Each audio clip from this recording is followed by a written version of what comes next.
नमस्कार दोस्तों, फिर से आपका एक बार स्वागत है एस्ट्रो दिशा में। आज का टॉपिक दोस्तों वीनस इन सेवन्थ हाउस। दोस्तों सेवन्थ हाउस की सीरीज़ चल रही है वीनस इन सेवन्थ हाउस, शुक्र खाना नंबर 7 की आज बात करेंगे।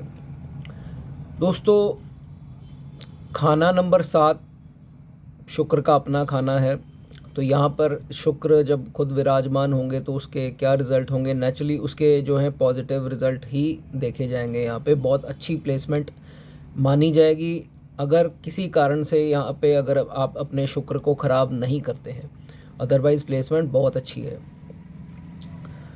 दोस्तों 7 नंबर आपके मैरिज को, आपके स्पाउस को, आपकी बिज़नेस पार्टनरशिप को दर्शाता है। तो आज इसके बारे में कुछ प्रिकॉशंस और जो इसकी रेमेडीज़ हैं उसके बारे में हम बात करेंगे।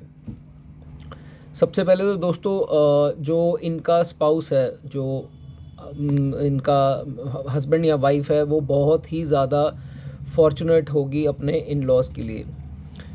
खासकर जब शादी के बाद वाइफ घर पे आएगी तो देखा जाएगा कि इनकी ऑलरेडी ये रिच फैमिली से हैं, तो इनकी शादी के बाद उनके स्पाउस के घर आने के बाद बहुत ही ज़्यादा ऊपर इनकी जो प्रोग्रेस है वो देखी गई है। एंड जो इनके खुद के लिए भी जो इनके हस्बैंड या वाइफ होंगे स्पाउस, वो भी बहुत ही शुभ होंगे, ये चीज़ इनकी देखी गई है।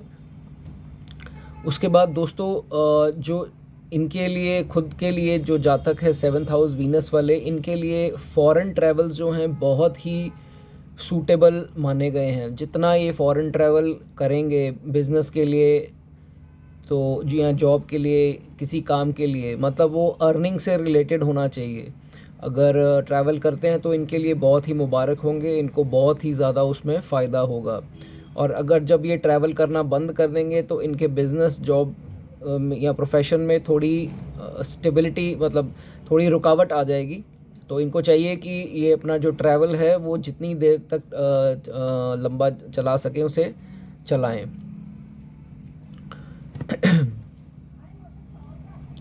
दोस्तों इनको बिज़नेस जो है वीनस के रिलेटेड, शुक्र के रिलेटेड जो बिज़नेस है वो अगर ये करें तो उसके लिए बहुत बेनिफिशियल इनको साबित होगा।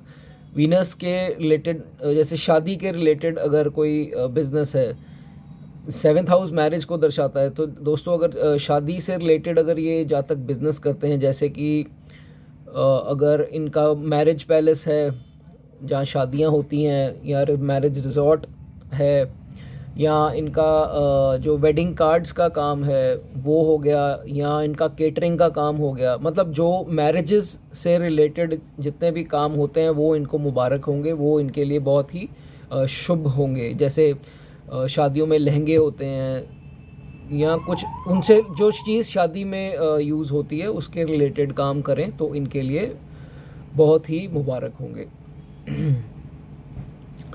दोस्तों अब हम बात करेंगे यहाँ पर खाना नंबर 7 में शुक्र जो है वो ख़राब की स्थिति में हो जाता है। वैसे तो बहुत अच्छी प्लेसमेंट है, बहुत लकी प्लेसमेंट है। इन केस ये ख़राब हो जाए तो ये कैसे होगी दोस्तों? अगर कुंडली में राहु की कंजंक्शन 7वें घर में हो तो देखा गया है कि ऐसे जो जातक हैं, दोस्तों मैं आपको ये मोस्टली जो केसेस में देखा गया वो चीज़ बता रहा हूँ, ये ज़रूरी नहीं है कि 100% ये चीज़ आप पर भी लागू हो।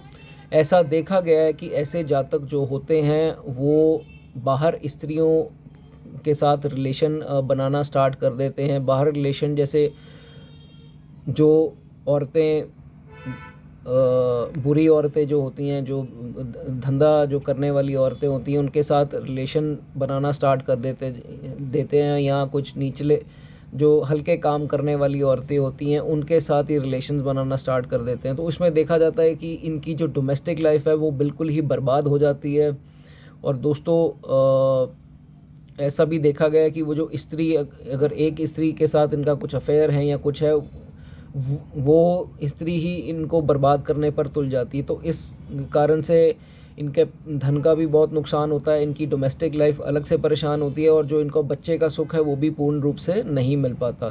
तो इनको हिदायत दी जाती है कि ऐसे कामों से सख्त आप अपना बचाव रखें और अपना कैरेक्टर जितना हो सके उसे साफ़ रखें। राहु यहाँ पर अगर आता है तो कुछ ना कुछ शरारत आप यहाँ आपको कुछ बदनामी पर मतलब आपकी बदनामी होने का डर करा देता है, तो आपको इस चीज़ से बचना है दोस्तों अगर ऐसा कुछ आप करते भी हैं तो इससे आपको कोई जो जद्दी जायदाद है वो भी मिलने का योग नहीं रहता। इसमें आपको कुछ इनहेरिटेंस में जैसे वसीयत में या जद्दी जायदाद कुछ मकान या कुछ ऐसा नहीं मिलता है, सोना या कैश कुछ नहीं मिलता है अपने बड़ों से, तो इस चीज़ से आप बिल्कुल दूर रहें। एक बहुत ही इसमें ध्यान देने वाला दोस्तों पॉइंट है ये, अगर आपकी कुंडली में 7वें घर में शुक्र और 8वें घर में सूर्य या बुध, 7वें घर में शुक्र और 8वें घर में अगर सूर्य या बुध प्लेस्ड है दोस्तों, इस चीज़ का खास ध्यान रखें। और आपके घर के ऊपर से सनलाइट जो है, धूप जो है, रोशनी वो आपके घर के अंदर उसमें पड़ रही है, घर के अंदर डायरेक्ट जो सनलाइट है वो पड़ रही है, तो दोस्तों इस चीज़ का आपको ख्याल रखना है कि ऐसा कुछ सिचुएशन ना बन रही हो, अदरवाइज़ ये आपकी वाइफ के लिए बहुत ही घातक साबित होगी। उनको कोई लंबी बीमारी, उनकी मृत्यु तक देखी गई है इस केस में होते हुए। जिन जातकों के 7वें घर में शुक्र है और 8वें घर में सूर्य या बुध उनकी कुंडली में बैठा है और उनके ऊपर जो मकान से डायरेक्ट धूप जो उनके घर के अंदर पड़ रही है, तो ये चीज़ इनको मुबारक नहीं है, इनकी वाइफ के लिए बहुत ही घातक सिद्ध होगी। इस चीज़ का आपको ध्यान रखना है। अगर ऐसी कुछ सिचुएशन है तो शादी के तुरंत बाद आप इस चीज़ को कवर कराएं, तो इस चीज़ का आपको ठीक ही मिलेगा बेनिफिट जो है। दोस्तों एक चीज़ का और ध्यान रखना है, जो 7वें घर के शुक्र वाले जातक हैं इनको अपने जो इन-लॉज़ हैं उनके साथ किसी भी तरह की बिज़नेस की पार्टनरशिप में नहीं पड़ना है। ये इसमें ख़ास हिदायत है दोस्तों कि आपको अपने इन-लॉज़ के साथ बिज़नेस पार्टनरशिप में किसी प्रकार की नहीं पड़ना है, अदरवाइज़ आपका खुद का भी इसमें नुकसान होगा और उनका भी नुकसान इसमें होगा। दोनों को जो है इक्वल डैमेज मिलेगी, काम में भी और घर गृहस्थी में भी प्रॉब्लम आएगी। दोस्तों जब आपको घर बनाना है, 7वें घर वाले वीनस वाले जो हैं वो ध्यान से सुने, जो आपको घर बनाना है तो घर बनाते वक्त आपको कुछ जो हिस्सा उसका जो फ्लोरिंग का हिस्सा होता है वो आपको कच्चा छोड़ देना है। जो फ्लोरिंग का कुछ हिस्सा है, जो अगर आप टाइल वर्क करवाते हैं या किसी जो भी फ्लोरिंग, वुडन फ्लोरिंग या जो भी फ्लोरिंग आप करवाते हैं, तो आपको ध्यान रखना है कि कुछ हिस्सा पूरे घर में आपको थोड़ा फ्लोरिंग का कच्चा रख देना है दोस्तों, एक चाहे स्क्वायर टाइल का एरिया क्यों ना हो। इससे क्या होगा दोस्तों, घर की जो लेडीज़ हैं, वाइफ भी और घर की जो बाकी लेडीज़ भी हैं, उनकी भी हेल्थ को ये चीज़ जो है परेशान नहीं करेगी, उनकी हेल्थ ठीक रहेगी। तो इस चीज़ का आपको ध्यान रखना है। बाकी दोस्तों एक छोटी सी रेमेडी और बताऊंगा कि इनकी जो वाइफ है, इनको खासकर ये प्रिकॉशन का ध्यान रखना है कि इनकी वाइफ को नीला और काला दोनों रंग का परहेज़ करना है, यहाँ तक कि इनर वेयर जो इनके होंगे वो भी काले और नीले बिल्कुल नहीं होने चाहिए 7वें घर के वीनस के।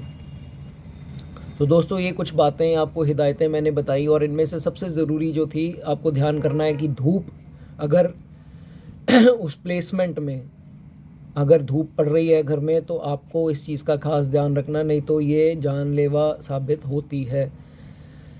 तो दोस्तों बहुत ही बढ़िया प्लेसमेंट है, बहुत लकी प्लेसमेंट है 7वें घर में शुक्र, इनके आने से तो लहरें बहरें लग जाती हैं घर में, तो बहुत ही शुभ स्थिति में है ये प्लेसमेंट। तो आप इसको किसी भी प्रकार से ख़राब ना करें, अपना कैरेक्टर साफ़ रखें, तो आप देखेंगे लाइफ में आप बहुत ही आगे जाएंगे और बहुत ही सक्सेस हासिल करेंगे।